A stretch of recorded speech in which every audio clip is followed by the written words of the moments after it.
Sherry Doherty here from the Stage 1 real estate team of RE/MAX Finest. I'm sitting down this afternoon with Paul, who is a first-time buyer who has a number of questions that are pretty common for first-time buyers today. So we thought we'd record and share with you all. What is a holding offer?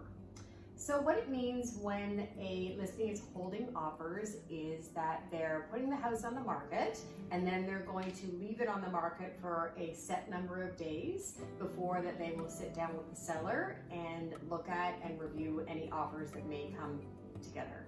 And why would they do that?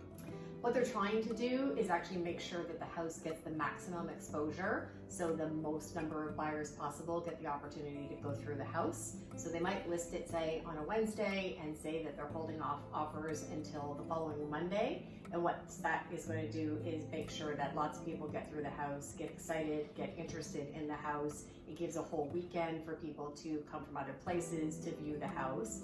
And what they're trying to do essentially is to create hype and create competition and ultimately create a bidding war to drive the highest price for the seller. How do I win in a bidding war? Well, you have to have lots of patience and lots of perseverance, and you have to accept that you won't always win. So you may find a house that you really, really love and you probably, or you may not win. It is not uncommon right now for there to be 5, 10, 15 offers on specific houses. And there's a lot more shoppers than there are sellers right now, so you do need to be realistic. If you want to win, you have to swing, and you have to swing big. So often you have to be a little bit more gutsy than you're comfortable with and potentially pay more than you were hoping to get the right home, but if there is lots of competition, that's driving the price up. The only other strategy though is to make a preemptive offer, and we can talk a little bit about that if the right home comes up that you want to make a preemptive offer on. Do you know what that means? No. All right, perhaps I could explain to you what a preemptive offer is. So a preemptive offer, or otherwise known as a bully offer, means that the listing has typically said, like in most cases in our market today, that they are holding offers off to a specific date. Some people, under their agreement with their selling agent, have reserved the right to look at preemptive or bully offers. So that means that they said that they're going to wait till Monday to review any offers, but if a really, really, really big one comes in that I'm really, really going to want, I'm maybe going to consider that even before that set date when I said I was going to look at them all. So if you want to make a preemptive offer, it definitely has to be full asking price, probably more, because you want to incent them to not bother waiting for the bidding war date, and it has to be firm. So if you want to win, you have to have that kind of money and or access to know you're going to have ability to come up with that kind of money, and incent them to not even bother going to the bidding war, because the bidding war is what's going to inflate the price. So not many people can do the bully offer thing, but if you're fortunate and you have the access to those kind of proceeds, you can do it.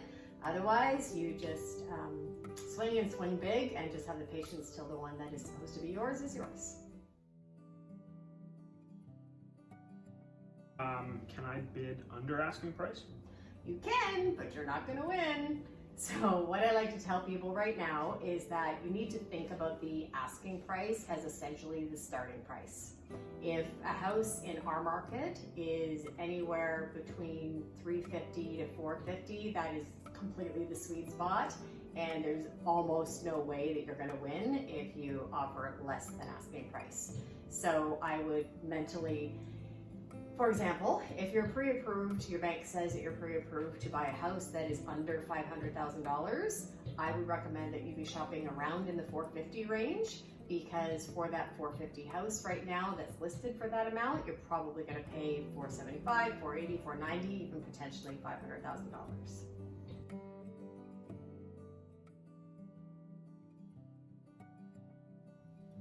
What are the safety protocols in place for buyers and sellers in today's COVID market? Yes. So we have lots of good safety protocols to make sure that anybody who's involved in a real estate transaction right now is safe. The first thing, of course, is before anybody is able to go and view a home, they have to sign a document attesting that they're healthy and that they have no symptoms and they've had no exposure.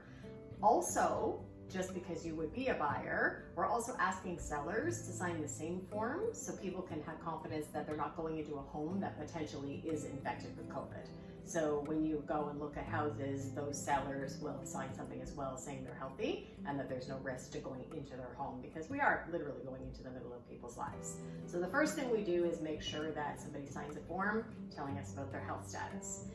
There's a bunch of other rules in place. Obviously, you have to wear masks, you need to wear gloves. There's lots of hand sanitizing stations every time you visit. We're trying to minimize touch, so people will leave the lights on in their homes and leave the cupboard doors open so that you don't have to open them yourself, or I don't have to. And where there's any touching required, the realtor is doing it. I literally always wear gloves. So it's a very safe environment. We're all being very, very mindful that it's our responsibility to keep the home shopping market and public safe. All right.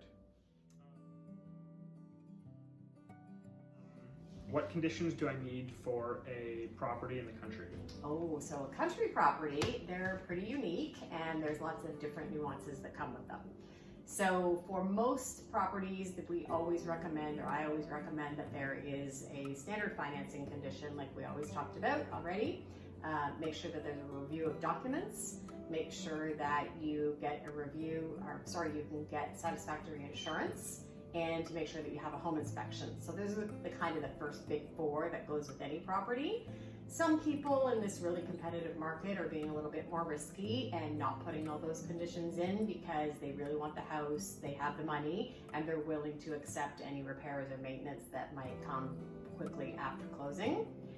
Additionally, if you're buying a house in the country though, you want to be sure that you check things like the water and the septic.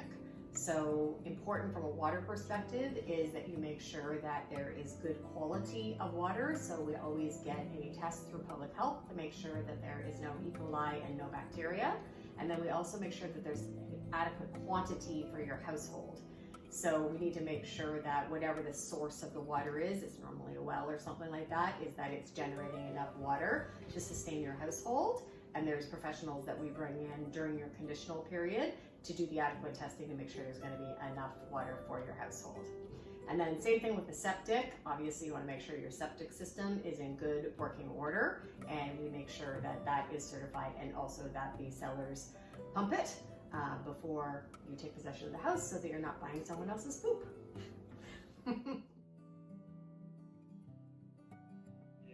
What is the most important thing in a good realtor right now? Urgency.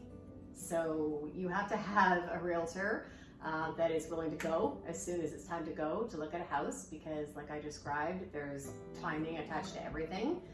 So a house may say that they are holding offers until Friday and say it's Monday. You still want to go Monday, because if you go Monday, then you have some time to think about it. You have some time to send the house that you're considering offering on to your bank or to your mortgage lender so they can get a jump start on getting your financing in place. You can do any other investigations. You can ask for some inspections, maybe that water test that we talked about. So the sooner you go, the better. And if they aren't holding offers and something goes on the market, you have to go that day. Literally, I have been in situations where a house went up on the market at 2 o'clock in the afternoon, and I was at home writing an offer by 7 p.m.